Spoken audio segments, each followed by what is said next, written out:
চট্টগ্রাম 13। রহিম, মাননীয় স্পিকার, আপনাকে ধন্যবাদ। মাননীয় স্পিকার, আমার নির্বাচনী এলাকা আনোয়ারা কর্ণফুলী এবং চট্টগ্রাম শহরের দক্ষিণ পাশে প্রবেশমুখেই এই দুইটা উপজেলা।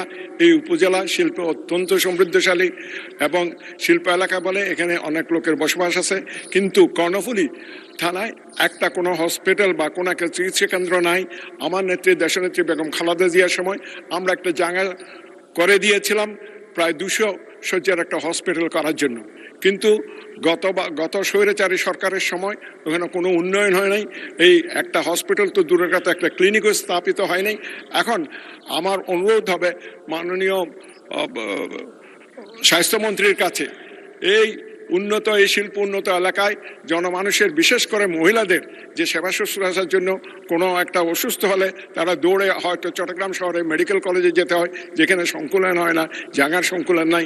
কিন্তু এই অত্র এলাকা